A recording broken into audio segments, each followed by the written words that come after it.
ቪዲዮችን ከመጀመራችን በፊት እጅግ በጣም በሚያሳዝን ሁኔታ እጅግ በጣም ተወዳጅና ለሁላችንም ማለት ይቻላል የሳቅ ምንጭ የነበረው ነፃነት ወርቅነህን በማጣታችን እጅግ በጣም አዝነናል። እውነት ለመናገር ለቤተሰቦቹም፣ ለወዳጆቹም፣ ለመላው ኢትዮጵያ በሙሉ መጽናናትን እንመኛለን። እሱ ብቻ አይደለም እንግዲህ በዛሬ ዕለት ደግሞ የሚከበረው በተለይ በክርስትና እምነት እጅግ በጣም ተወዳጅ የሆነው ጥምቀት በዓል አለ።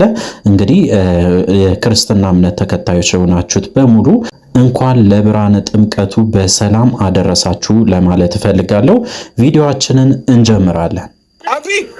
አቢ ከነዛ ህፃናቶች ጋር ማለት ነው እኛ የሆነ የምናወራው ነገር አለ። እስከዛ እየተጫወክ ጠብቀን። እንግዲህ ያው እንዳያችሁት ከሆነ አብረሽ ጨዋታ ጨምሯል። እውነት ለመናገር አብረሽ አንዳንዴ እኔ ይገርመኛል ይሄ ልጅ በጣም ፈታ ይላል፣ አንዳንዴ ደግሞ እጅግ በጣም ያዝናል። ዛሬ ላይ በዚህ ደረጃ መምጣቱ ደግሞ ገርሞኛል። በተለይ ሄርሜላን ይዞ መምጣቱ ማስቀናት ነው ምንድን ነው የምንለው? አሁን እስቲ ተመልከቱ። ከልጆቹ ጋር ቁም ነገር ልናወራት ነው እሷ እንግዲህ ያው ልጁን እንትን እያረጉ ነው፣ ፕሮቮክ ወይም ለማናደድ እየሞከሩ ነው። አሁን ይሄ ልጅ ይናደዳል፣ የምር ስታስቡ ይናደዳል። ብዙ ነገርን ያሳለፈ ይመስለኛል እና በቀላሉ የሚናደድ አይመስለኝም። ግን ያው ሙከራችሁ ጥሩ ነው።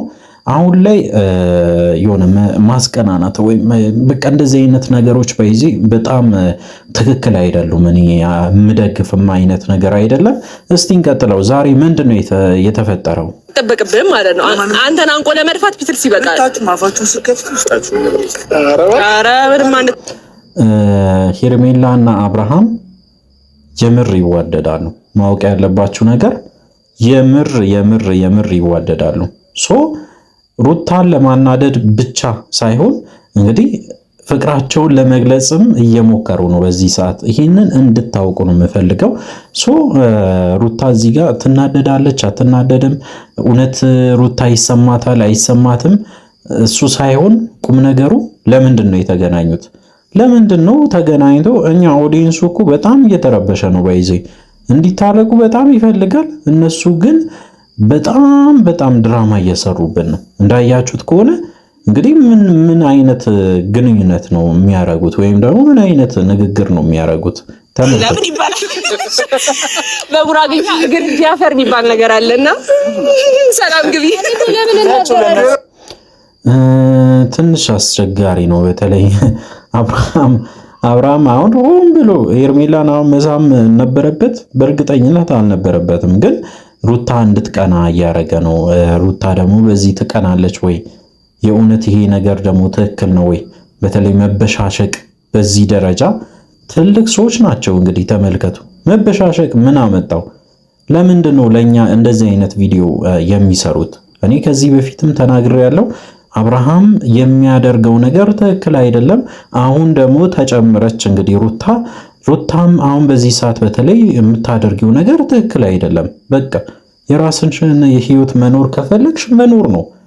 በጣም ቆራጥ መሆን ያስፈልጋል በይዞ ትዳር ላይ እንጂ እርስ በርስ መተብራረብ ወይም ደግሞ መበሰጫጨት እንግዲህ ሌላ ነገር ውስጥ መግባት ነው የሚመስለውና እስካሁን ድረስ ያልጨረሳችሁት ፍቅር ካለ ወደ ፍቅራችሁ ብትመለሱ የተሻለ ነው እንጂ አሁን እንደዚህ ቃላት መወራወር ምንም ጥቅም የለውም። ነገ ስትታረቁ ይቆጫችኋል። በእርግጠኝነት የምትናገሩትን እያንዳንዱን ነገር ነገ ላይ በጣም ሊቆጫችሁ ይችላል። እንቀጥል።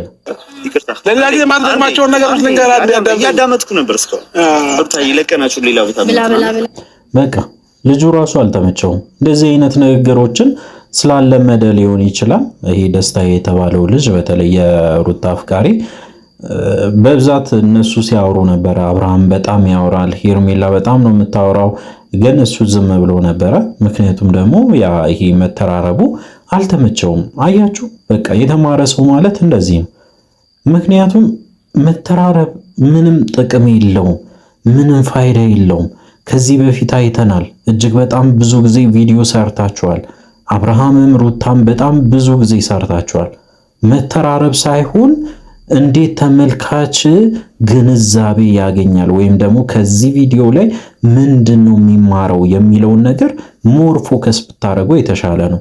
ድራማ ከሆነ እንደ ድራማ ወስደን እንድናይ ነው እንጂ በህይወታችሁ መካከል በጭራሽ ማንም ሰው የማያደርገው ነው ባይዘ የምታረጉት እናንተ ሁሌ ማንም ሰው በዚህ ትዳር ውስጥ ሆኖ ወይም ደግሞ በፍቅሩ ዓለም ውስጥ ሆኖ እንደዚህ አይነት ሙከራዎችን አያደርግም። እኔ አይቼ አላውቅም። ይሄ ለእኔ ራሱ እጅግ በጣም አሜዚንግ ነገር ነው። ምክንያቱም አብርሃም ከሌላ ሴት ጋራ፣ ሩታ ከሌላ ወንድ ጋራ ሆና አብሮ ተገናኝቶ እንግዲህ ባልና ሚስት የነበሩ ሰዎች ሲተራረቡ ስሙ። እጅግ በጣም እኮ የሚያሳፍር ነገር ነው። እንደ ቀልድ እያየን ነው እንጂ በጣም የሚያሳፍር ነገር ነው። ይሄ እንዳውም ለቪዲዮ ራሱ ፐርፐዝ የሚቀርብም አይደለም። ግን በቃ አብርሃምና ሩታ ስለሆኑ ብቻ እያየን ነው። በሚናገሩት ነገሮች እያንዳንዱ ማለት ይቻላል ተመልካች ምን አይነት ሐሳብ ይኖረዋል? ምን አይነት ኮሜንት ይሰጣቸዋል? ምን አይነት ጽሑፍ ነው ለእናንተ ጽፈው የሚሰጡት? እስቲ እንቀጥል። ወርደዋል። ጨረሳችሁ። ከሰጣን ያወረድከኝ እኮ ነው። ፎቶ ከግንግዳው ነው የወረደው ወንድሜ። ደህና ያልኩልኝ የፀጉር ሙሉ ነበር ማከፍላቸው። በቃ ትረባ ነው ትረባ የትም አያደርሳችሁም። አብርሃም በተለይ አብርሃምና ሄርሜላ ናቸው ሞር በደንብ እዚህ ቪዲዮ ላይ ሲያወሩ ሲጫወቱ የነበረና ልጁን ብትተርቡም ባትተርቡም ምንም ለውጥ አታገኙም። እውነት ለመናገር ሩታም እንደዛው ሩታም አብርሃምን ወይም ሄርሜላን ስለተናገርሽ አይደለም ህይወትሽ የሚስተካከለው። አሁን ቆም ብላችሁ የምታስቡበት ሰዓት ነው። ልጅ አስቀምጣችሁ እንደዚህ አይነት ጨዋታ መጫወት እንደው ልጃችሁ ራሱ ምን ይላችኋል? ወደፊት ይህንን ቪዲዮ ሲያይ ምን አይነት ስሜት ነው የሚሰማው? ምን አይነት ጨካኝ እንደሆናችሁ ነው የሚረዳው። በቃ በጣም ጨካኝ እንደነበራችሁ እጅግ በጣም የምታደርጉት ነገር ትክክል እንዳልነበረ ይረዳል። ለነሱ በተለይ ለልጆቻችሁ የምታስቀምጡት ነገር ብታውቁ የተሻለ ነው ብዬ ነው የማስበው። እንቀጥል። የራሴ ላይፍ እየኖርኩኝ ያለው ሰላይ ላከብኝ እሱ ግን ቼክ እንግዲህ አብርሃም እንደ ቀልድ ብዙ ነገሮችን ያው አድርጓልና እሱ ከዚህ በፊት በዚህ አንድ ነገር ነግሬያችሁ ነበረ። ሰላይ ልኮ ነበረ ሩታ ጋራ። ምክንያቱም ሩታን በቃ በጣም ስለሚጠራጠር ይሁን አይዶ ነው ምን እያሰበ እንደሆነም አናውቅም። ግን በተደጋጋሚ ሩታ ጋር የሚልከው ሰው እጅግ አሳፋሪ ነበረ። በቃ እንደ ስለላ አይነት ነገር ማለት ነው። አሁን ራሱ በጣም የምጠራጠረው ነገር አብርሃም ራሱ ይህንን ልጅ ልኮ እንዳይሆን ብዬ እያሰብኩ ነው። ለምን ካላችሁ ይህ ልጅ ከሩታ ጋር ይተዋወቃል ወይ? በሮቤል በኩል ነው የመጣ ሮቤል ያደርጋል አያደርግም አይደለም። በተለይ እንደዚህ ነገር በተለይ ሩታ ላይ በፍጹም አያደርግም፣ እሱን እርግጠኛ ነኝ። ግን የምጠራጠረው ነገር ሮቤል ራሱ ሳያውቀው ሌላ በተለይ ከአብርሃም ጋራ ብዙ ንግግሮችን ሊኖራቸው ይችላል ብዬ ነው የማስበው። ይህንን ልጅ እንግዲህ ያው እሱን እያደረ እናውቃለን። አዳዲስ ነገሮች ይኖራሉ ለእናንተ ለማድረስ ሞክራለሁ። እንግዲህ ሰሞኑ የሚከሰቱ በጣም አስገራሚ ነገሮች አሉ። ስለሱ ጉዳይ እናነሳለን። በቀጣይ ቪዲዮ እስከምንገናኝ ድረስ በያላችሁበት ጤናና ሰላም ይሁንላችሁ።